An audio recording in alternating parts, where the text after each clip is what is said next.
Two people with the same income can end up rich or broke. There are three common mistakes that people make that could mean the difference between living comfortably or not. Number one is lifestyle inflation. There was a study done back in the 90s and 2000s which showed that people who look well off can actually be deeply in debt.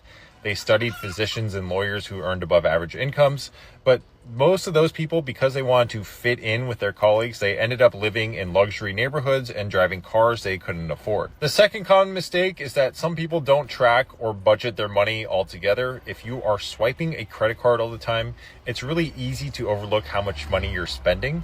And if you aren't aware of what your full financial picture looks like, it could be really easy to just not save any money at all. And number three is living with too much debt. If you have $5,000 in credit card debt for 1 year, that's $5,000 you aren't investing.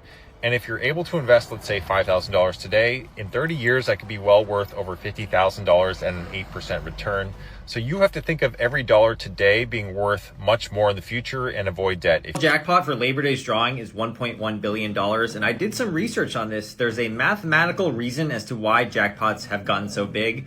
Like back 10 years ago, it was rare to hear of a jackpot over $1 billion. I feel like it would maybe happen once every couple of years. But these days, here's a list of the top 10 largest jackpots. And you can see that a lot of them came in the past 5 years. The people who run the lottery realize that if they change the number matrix, bigger jackpots would occur more frequently and attract more people to play. Before, you had to choose 5 numbers from 1 to 59 and then a Powerball from 1 to 35. And this would give you a 1 in 175 million chance to win the jackpot. Now, though, you need to choose 5 numbers from 1 to 69 and a Powerball from 1 to 26. So while they did decrease the Powerball numbers, the change made it so that the odds look like this now. You have to multiply these probabilities together, and the odds are much slimmer. 1 in 292 million will win the jackpot. Add in the fact that more states are participating and the ticket prices are higher and interest rates are higher, the advertised jackpot being over $1 billion is becoming much more frequent. So that's why they happen. Are you going to play the lottery? Let me know in the... I stopped buying altogether. Number one are Airbnbs. It used to be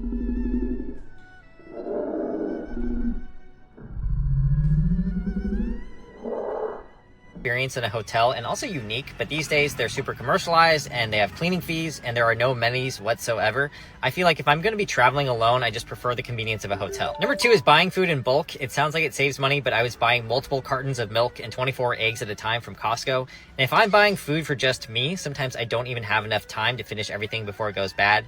The number of times I poured expired milk down the drain was countless. Number three are extended warranties. So when you're buying electronics, they usually try to push these 3-year warranties onto you, but often they are really overpriced. They're just trying to capture your money up front. And sometimes the warranty won't even cover your specific problem anyway. Number four is paying for car insurance that I don't need. So I still need car insurance, but when I moved into the city, my driving dropped from 15,000 miles a year to 3,000 miles a year. So I just called up my provider and I was able to save $480 per year because my driving habits changed. Most people stay loyal to their provider for no reason. So just spend an hour, compare insurance rates. You can use free tools out there. It could save you. Just hit $500,000 in their investing portfolio, and he's a little concerned because about 28% of it is made up of one single stock, and that is Google. And he personally doesn't know if he should sell some of his Google stock in order to diversify his portfolio or if he should just keep it. Most finance experts recommend that no single stock should represent more than 5% of your total portfolio because being that concentrated opens you up for volatility risk. Like if Google goes down 50% 1 year, it could drag your entire portfolio down with it. The problem is that if he sells his Google stock, he takes a tax hit. And additionally, if he's just diversifying to just exchange Google stock for stocks that he doesn't really even know that well, I don't think that's a great idea either. For higher net worth individuals, there is an option called an exchange fund. That's where you roll your concentrated stock positions into a diversified fund. And due to some IRS rules, you can actually defer and avoid some taxes altogether. But there is a 7-year lockup. I can make a separate video about that later. But for my friend, since he's still trying to build his wealth and has 30 plus years until retirement, I told him to start aiming about 20% of his portfolio. That's just a start.